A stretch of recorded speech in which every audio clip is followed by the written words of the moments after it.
हजरत हबीब अजमी एक बुजुर्ग थे। उनके पास एक शख्स आता था, बड़ा मालदार शख्स था।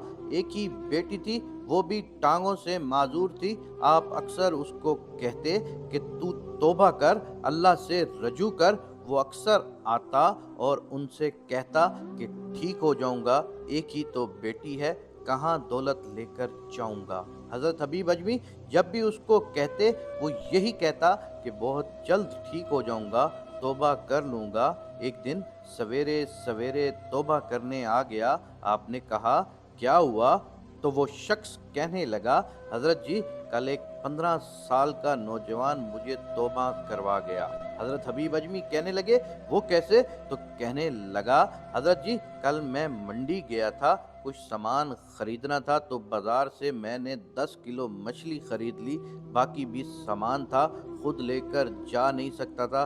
सड़क पर मजदूर बैठे थे, उनमें से 14-15 साल का एक नौजवान था, चेहरे पर बड़ी रोशनी थी। मैंने कहा, बेटे मजदूरी करोगे? कहने लगा, हजूर मजदूरी भी करता हूँ, पढ़ाई भी करता हूँ, और जो अल्लाह को मंजूर हो तो उसकी इबादत भी करता हूँ। मैंने उससे कहा कि ये सामान है, फलां जगह पहुँचाना है, क्या लोगे? कहने लगा, 3 दिनार लूँगा। सौदा तय हो गया, उसने सामान उठा लिया।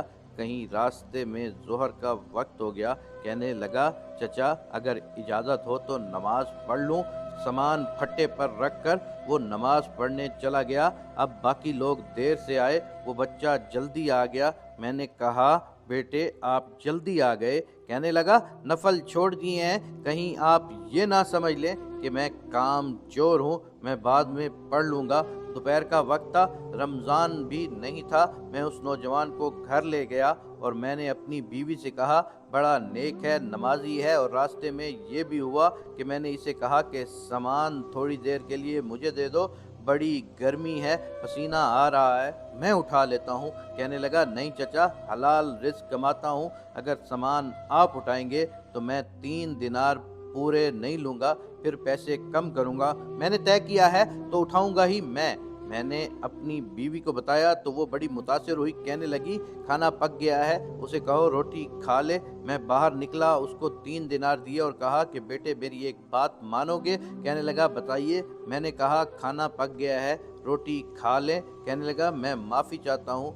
मैंने रोज़ा रखा हुआ है। मैंने कहा, अब क्या करोगे? कहीं और जाओगे? नहीं, मैं जिस दिन 3 दिनार कमा लेता हूँ फिर मज़ीद लालच नहीं करता, फिर कुरान पढ़ता हूँ या नबी अकरम सल्लल्लाहु अलैहि वसल्लम पर दरूद शरीफ पढ़ता रहता हूँ।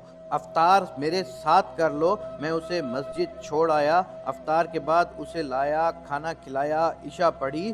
उसका घर दूर था, मैंने बैठक का दरवाज़ा खोल दिया, वो वहीं सो गया। मेरी 20 साल की माजूर बच्ची कभी चल फिर नहीं सकती थी, कोई तबीब कोई हकीम मैंने नहीं छोड़ा था। एक ही बेटी थी, वो भी माजूर। हम मियाँ बीवी उसके कमरे में गए। बेटी एक नौजवान है, बड़ा परहेजगार है, नेक है, आज हमारे घर आया हुआ है।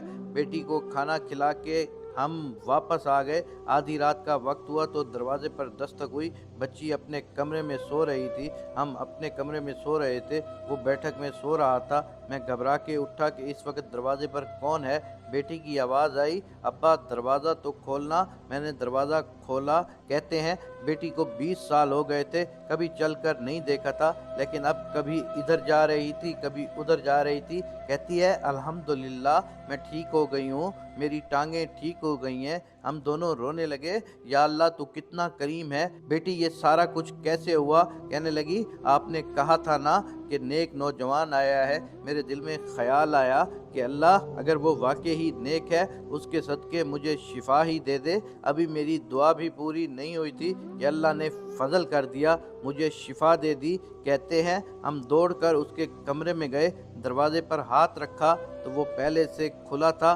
एक खत छोड़ गया था, लिखा था, अगर तुम लोगों को मुझसे मोहब्बत हो गई है तो मेरे पीछे ना दौड़ना, उस रब की बारगाह में झुकना जिस रब ने मेरे ऊपर भी फजल किया है और तुम्हारे ऊपर भी फजल करेगा। सुबहान अल्लाह, सुबहान अल्लाह, सुबहान अल्लाह।